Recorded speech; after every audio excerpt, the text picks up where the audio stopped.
So everybody knows that the Turbografx has one controller port. Matter of fact, every iteration of the Turbo, they only ever released it with one controller port. I don't know if I'll ever understand why. I don't know. The PC Engine had it, and then they made the Turbografx come out, and it was like 3 times the size of a PC Engine, but they still only included one controller port. It was like, guys, you have the moldings to make more than one controller port. At least put 2 on it. But no, it was only ever one. And then the Core Graphics came out, and the Core Graphics 2, and the Super Graphics, and like all these different iterations of the Turbo. And the Turbo Duo came out, and the PC Engine Duo came out, and it's still like, nope, still one controller port. The only system that NEC made, other than maybe the NEC computer that McClar was showing off a couple weeks ago, but the only system that NEC released with more than one controller port is the frickin' PCFX, which is almost completely riddled with one-player games. There's no multiplayer games. There's no games at all with more than 2 players. It's so bizarre. So anyway, when the first... It's so weird. It's so weird. The first controller adapter that NEC released was actually, bizarrely, a 3 controller port adapter. 3. So you could expand your controller from 1 controller port to 3. Now, stock parts for some things, unique ports for other random things. Yeah, it's so bizarre. So this is like really cool, and I'm glad to have it because, and I don't know what the 3rd controller port, what games are just 3 players? I'm not sure. This is very strange, but this is the 3rd. This is just for 3 controllers, and what I'll wind up basically doing with it is probably connecting it to one of my Core Graphics, probably the Core Graphics 2. That I got. I don't think it's connected to anything at all right now. But that's going to go...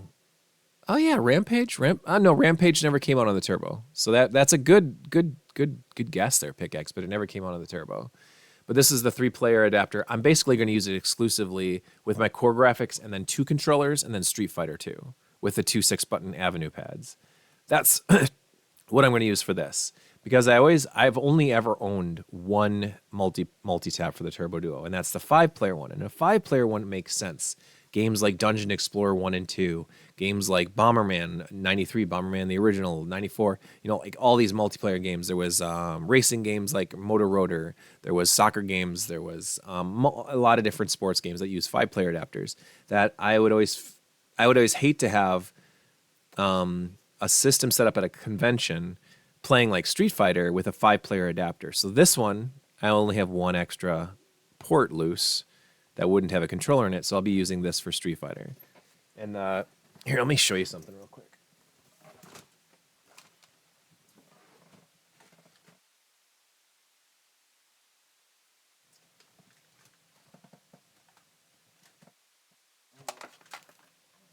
So here are, here's the port, the 3-player port, and we're gonna go to school here. This is for McClar and me, basically, the only 2 people that'll be entertained by any of this. But I've got a plethora of different PC Engine and Turbografx controllers. So here's the original PC Engine controller. The original PC Engine controller did not have turbo ports on it. So this is the actual original one in Japan in '87 when the PC Engine came out. It came out with a controller that was almost identical, what you could consider identical to an NES controller. NES controllers and the PC Engine controllers are very similar. They both have the similar build, 2 buttons, a start and a select button, and then a D-pad, and they're all laid out in the same way. Except for on a Turbo, it's called a 1 and a 2 button instead of AB, and the start button is called a run button on the Turbo, or this PC Engine version of it. Also, weirdly, the controller lengths are a lot shorter. Actually, not too much shorter. They're not too bad. They're not too bad. Not as bad as like the original Famicom has terribly short controllers. So then, in terms of adapters, this is the one I've always had. This is the Japanese PC Engine multi-tap. It's the 5-player adapter. This is what will connect up with like Bomberman and stuff. So here's the 3-player one. Here's the 5-player one. Super weird that this was ever released, but it was. So yeah, whatever.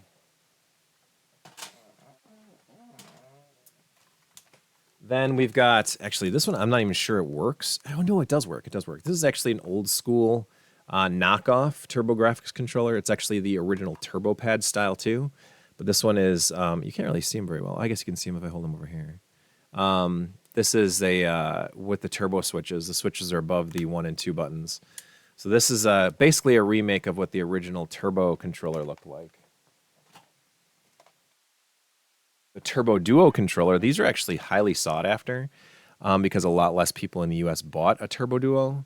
But the Duo controller is identical to the Turbografx style controller. It even says Turbografx in the middle, but I love this controller. This is probably the controller that I played the most growing up. Like when I got my Turbo Duo, this is it. This is the one. I fucking love the color scheme. The black and the silver just looks so sleek, so sexy. It's like the best controller ever made. Well, I shouldn't say it's not the best controller ever made, but you know what I mean. Turbo School with Joshua Turbo. Indeed. And then they started to expand things weirdly. Some other companies would hop in. There was a company called, actually, I'm not sure if this is ACP or not, but they jumped in and they created a blaster controller for the Turbo. It's got a 3rd button. Oh my God. And it has turbo switches. It's a regular NEC controller, but it's got a turbo button. It's also weirdly thin, like it's very small. The 3rd button was used on a few games here and there. One of the more higher profile ones was called Forgotten Realms. That one was not Forgotten Realms, Forgotten Worlds. Geez, Forgotten Realms is D&D. Forgotten Worlds was a Capcom shoot 'em up that came out in arcades. How do we feel about the weird winged ones for the Daewoo shuttle? That's the frickin' shuttle, the PC shuttle. Oh, I love the PC Engine shuttle. I actually like that controller. It fits really nice in your hand. Tony Majors has one. He might bring it to MGC if he's coming. So I'll have to find that out. Then the re-released PC Engine. These are the PC Engine controllers with the turbo switches. These are the ones that came out after the original models had been released. Then we've got the Avenue Pad 6s. These are the PC Engine controllers that I generally like to use the most. It's got a 2-button version and a 6-button mode buttons on them. You can switch from 6 to 2 buttons. It's got 6 face buttons. I don't know how well you can see that. Comes in okay, I think. It's perfect for Street Fighter. There aren't a ton of games that really use it very often, or very much though, but 4 buttons is generally your most used ones, which would be the 1, the 2, and then I think the 5 and the 6. I've been eBay sniped on a couple shuttles already this year. Someday I'll snag one. Yeah, they're highly sought after. They're great systems though. They're really neat. The only problem with the shuttle is that it doesn't adapt to anything else. You can't put a CD player on the back of it. You can't hook it to anything new. Oh, and then this is actually my go-to for favorite. Oh, yeah, I got a lot of turbo stuff in here. This is one thing I keep very close to me all the time. This is the Turbografx 2 PC Engine controller, so it's another colored variant of the original style with the turbo switches on them. And then this is my favorite turbo controller. It's the Avenue Pad 3. You're probably thinking to yourself, like, why the hell would you want to use a 3-button controller instead of a 6-button controller? Most turbo games don't use a full set of 6 buttons. It's true, most don't. A lot of them will just use 1 and 2, and sometimes a 3rd button. The coolest thing about this 3rd button is that you can map it to select or run if you want to. You can leave it off, where it's just the number 3, or you can map it to select and run. And one of my favorite turbo games is actually John Madden Duo Football. And when you play John Madden Duo Football, you actually have, on pass plays, you have 3 different receivers. Those 3 different receivers are 1, 2, and run when you're on passing plays. And you can map the run button to number 3. And so then you can have the 3 face buttons be your 3 different receivers. There's several other games that it works really well with. That other paddle that I showed you, the blaster with the 3 buttons on it, works identical to this one. It just doesn't have that really unique aspect of being able to map it. You can also put them on, turbo switches and all that stuff, just like the other one. But this one just feels better. It's slightly wider. It's got more in common with, like, say, the Genesis controller, but it's also got that more rigid feel. Whereas in a Genesis controller, I got those near me too. Genesis controllers are great, and I do love the way they feel. These are great controllers, but they're also, they're kind of bean-like, and they're slippery. I don't know. I like a nice structured 3-button controller that feels more like an NES style. It's got some, it's got something to grip onto, some curves, or less curves and more ridges. So I don't know. I think that's all the different variations of turbo controllers I've got.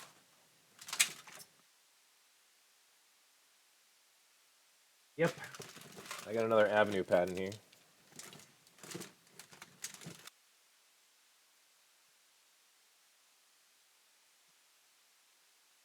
And that's it. Yeah, here's the other.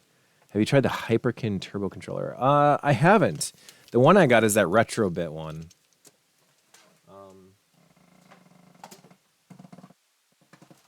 This one. This is the one I was talking about. It just says old school on the front of it. I don't remember it being that great, but on my other, on all the turbo systems that I have packed away too, who doesn't like things that are beam-like and slippery? It is beam-like and slippery.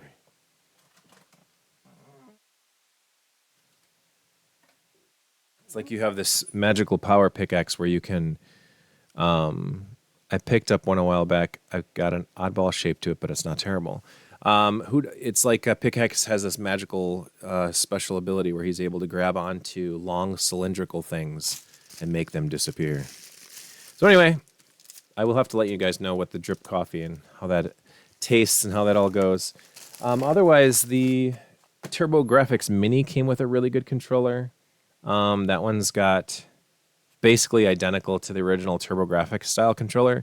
It's a USB one. I usually use it when I play on my computer here too to play turbo stuff, as long as nothing above the ankle. Oh yeah, it's over there in a box. But like I haven't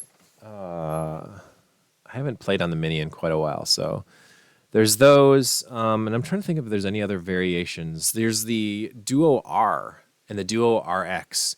Those came natively. The RX came natively with 6-button controllers. They were trying to sell a whole slew of Neo Geo games at that point. That was the last iteration of the Turbo in Japan, or the PC Engine Duo RX in Japan. It was like 95, 94, 95. So 30 years ago almost. And at that point, they were pushing really hard on the arcade card style games. And arcade cards, so no, and McClar, I don't know if you've got all this down yet on all the different system cards that you can get for the Turbo once you get into the CD world of it. But there's the System CD-ROM 2, there's the Super System CD-ROM 3, and then there's the arcade card. And the arcade card has the highest amount of RAM, basically is the most impressive. The games look better, they load fast. Actually, they load slower. But they're like one notch below what the Neo Geo CD was like. When you got a Neo Geo CD and it was arcade perfect Neo Geo ports, the arcade card, in my opinion, the games that they would port from the Neo Geo to the arcade card were more impressive than the games they'd port from the Neo Geo to the Super Nintendo or Genesis. So like at that point in the late PC Engine lifespan in Japan, they were pushing hardcore on games like World Heroes 2, Fatal Fury Special, Art of Fighting, Sapphire, of course, which was one of the biggest games on the Turbo PC Engine CD, and then stuff like Street Fighter 2. So, and there was also weirdly a story that went around in the early 90s, because in 1993, Midway had ported the Mortal Kombat game series to the Genesis and the Super Nintendo. And originally, Ed Tobias and I can't remember. When they started to develop Mortal Kombat, before they had approached Midway, they actually had talked to NEC in America and Hudson Soft, and there was a possibility that Mortal Kombat would have come to the arcades and it would have been directly ported to the Turbografx before anything else. And I had a feeling that around the time when Hudson and NEC and all that were working really hardcore on getting those 6-button controllers, that would have been. It's really weird when you think about fantasy, fantasy booking or fantasy like planning. Like when something happens in a sporting event, it's like, oh, if they had only done this one thing, they would have won this championship, or they would have done this one thing. And there's always this fantasy ideas of things that you would have done or promoted to save the console from dying, a horrible, awful death back in the day. And, I'd always think about like the Turbografx, and I think about, oh, they should have brought this game out in the US and it would have been so huge here. And, they should have fought harder to release instead of, like we were talking about earlier, instead of having one controller port, like have 4 controller ports, put a different pack in game. Don't put Keith Courage, have Splatterhouse and make it a console, specifically promoted or advertised or targeted towards adults. Those kids that were in their late teens that were going to the arcades and smoking cigarettes and drinking, underage drinking, like have that be a console for them. Like I'm going home to play Splatterhouse. It's rated M for mature. There was no ratings back then, but it was like really gritty and really dark. And that's the game. And like you look at the Sega and it's like Altered Beast and Sonic and oh wow. And then Mario and stuff. It's like, no, I'm going to fucking play Splatterhouse. Like those little ideas and stuff that could have really helped NEC or the Turbografx become like the big thing. You could do the same thing for the 7800 or the Atari. Like if they had only done this one thing, if they had only waited 6 months later to really push a different sound chip in there, or maybe if they had skipped over the 5200 altogether and just went directly from the 2600 to the 7800, how much that could have helped Atari. If they would have done more for the Atari Lynx, there's so many different ideas and things that you could do. But seriously, when I think of the Turbografx in the early 90s, like I'm talking 1992 to 93, it was definitely falling by the wayside. The Super Nintendo was out. The Genesis had already long surpassed it in sales. It was kind of looking very bleak. But if NEC and Hudson had decided when Ed Boon, or when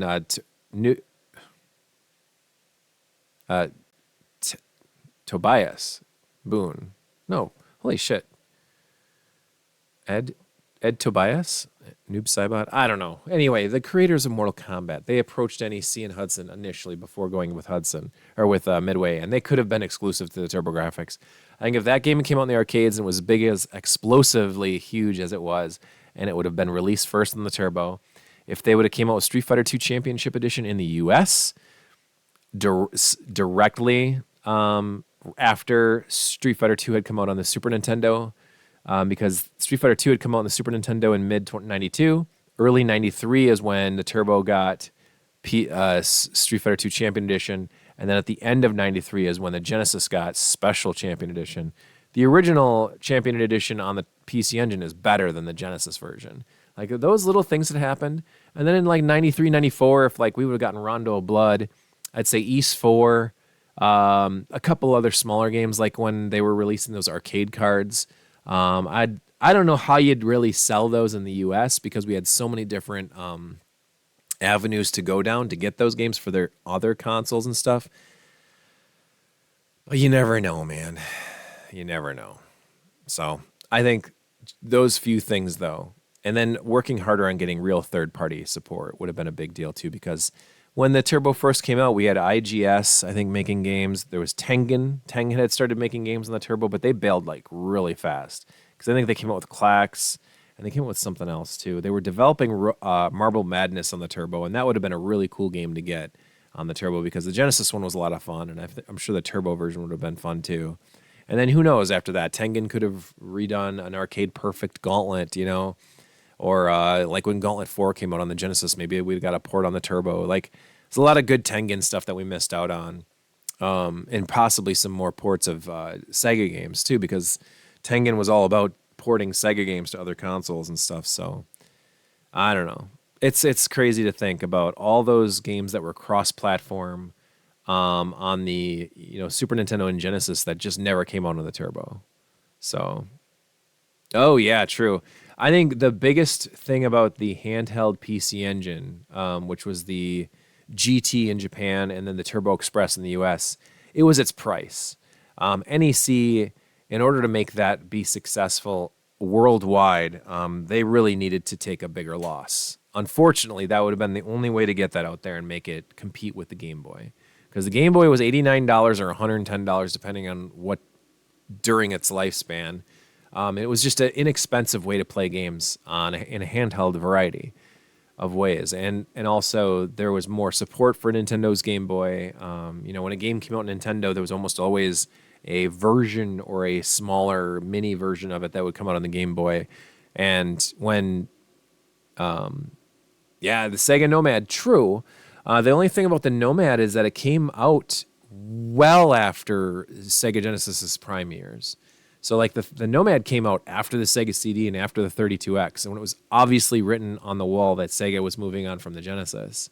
So I loved my Nomad when I had it. The screen was a little blurry, so games that say like a Phantasy Star or a Shining in the Darkness, those more text-heavy type of games were very difficult to play on a Nomad because the text was really pixelated. It looks really rough on that. But games that were action-based, Mortal Kombat, Street Fighters, Sonic games, they looked gorgeous on a Nomad. The Nomad was a very powerful console. And it was backlit. It was nice. It had a good feel to it. I liked my Nomad a lot. The Turbo Express had a better screen, for sure.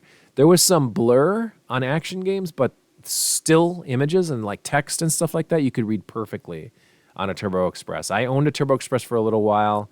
I really regret getting rid of it. But when I owned it, I didn't play it very often. I'd like to get a modded one at some point with like a bigger screen and a better LED screen. Maybe at some point. I know people that do that, but that would be something for in the future. And besides, Jody and Sean, the Turbo Reproductions guys, when they did their Turbo Expresses mods, they would go all out with it, where they would be like cell phone battery powered, and you could take a USB-C and charge it, and the charge would go longer than what the normal life of the batteries were. You didn't have to put any double A's or anything into it anymore. And then also where the battery packs were, they'd have added outputs so that you could use AV outputs to a TV. So you could play on your Turbo Express and also output to a TV. It was basically a really true portable / consoleized version of the Turbo Express, and that would have been amazing. Game Boy never had a Crush game, though. I still play my Express when I go out RVing. Hell yeah. How's it going, Zodwallop? You're an Express guy.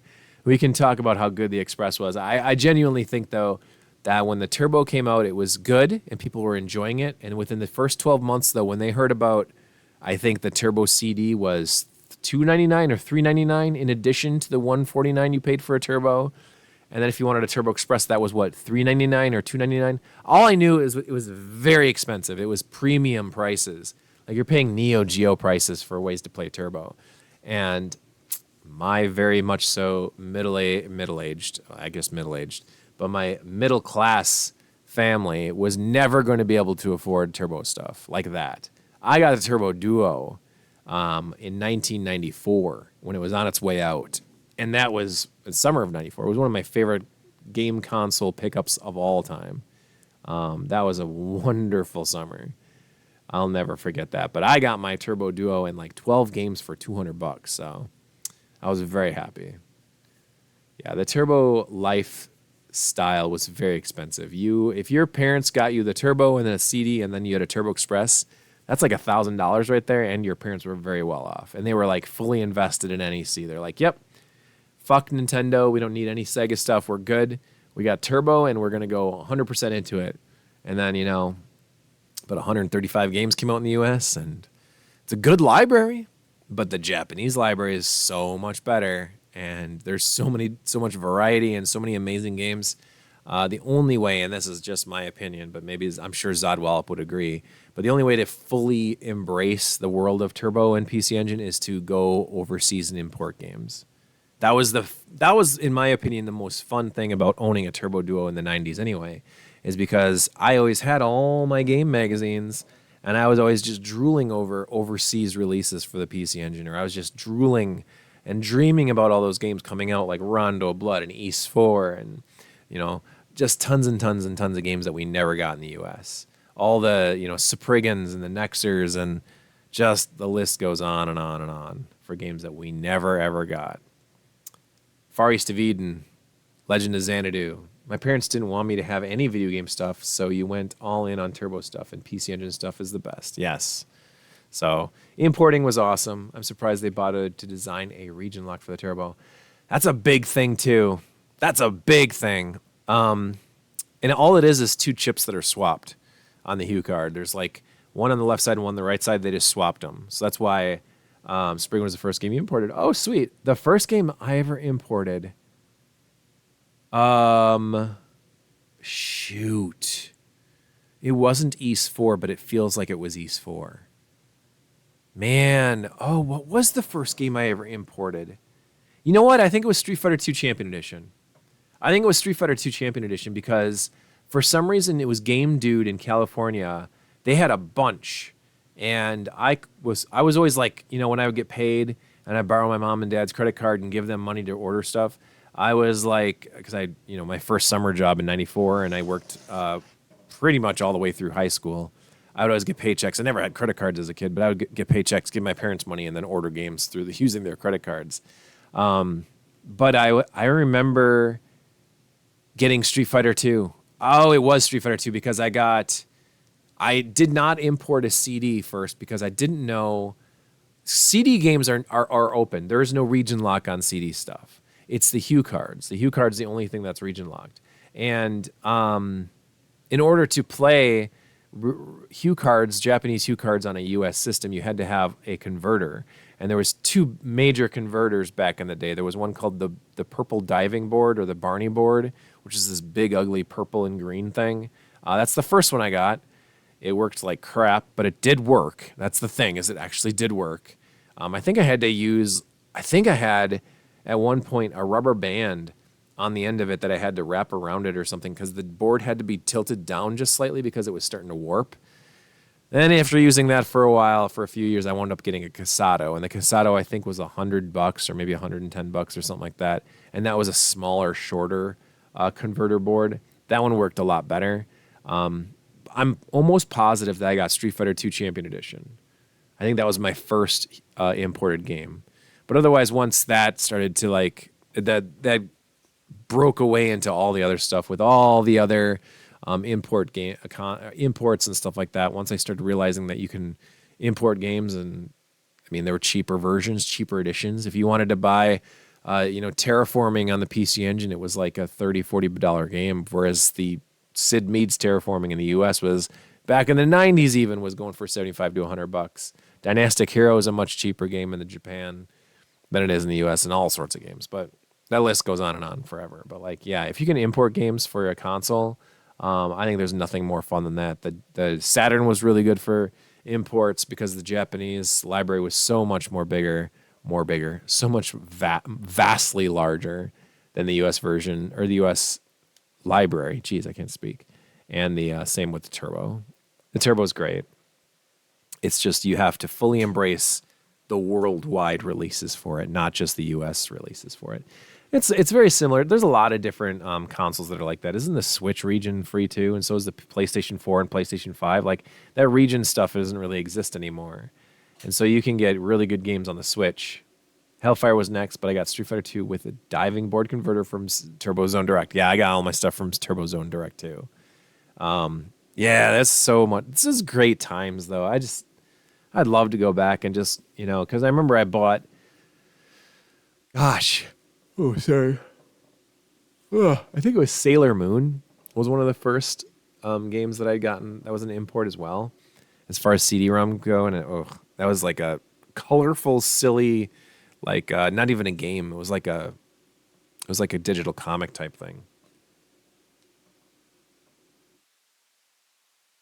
And I think one of those Sailor Moon games was translated recently.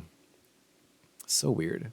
But Zodwallop, I heard through the grapevine, this is good news for us, is that Cosmic Fantasy 1 will be getting a CD-ROM release in the next week or two in English because they were able to strip the Cosmic Fantasy 1 out of that Cosmic Fantasy collection on the Switch.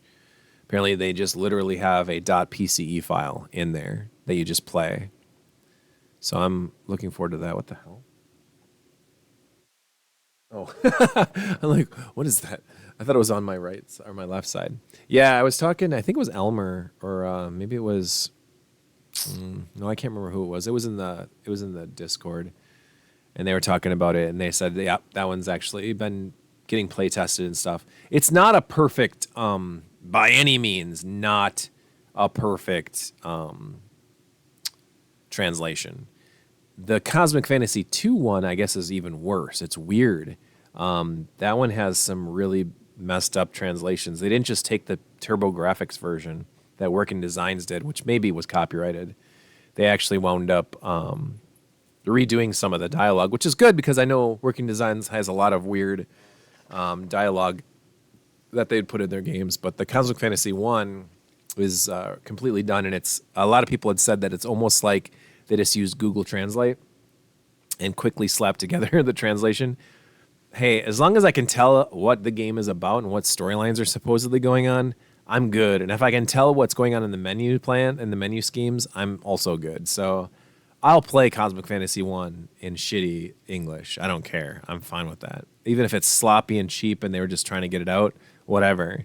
I'll play Cosmic Fantasy 1 and then I'll play 2 again. And then what I really would love is if they did 3, because 3 is the strongest Cosmic Fantasy 2 or Cosmic Fantasy game in the series. I can slog my way through. Yeah, exactly. I've almost played through 2 Japanese RPGs. Hilariously, I quit on both of them. Did I? Wait. Yeah, I quit on both of them. One I didn't quit. I lost my save. Emerald Dragon. I was playing through Emerald Dragon and I loved it. I had such a good time playing through it, but my save got erased, and so I was very deflated. I was like 7 or 8 hours into it, which I know isn't a ton, but I didn't want to play through it again, and it's been like 10 years since then. And then the other one was East 4, which is more of an action-adventure game. But I got more than halfway through it, but I never have played it since it's been translated either, so I really need to get my shit together and just play that one. But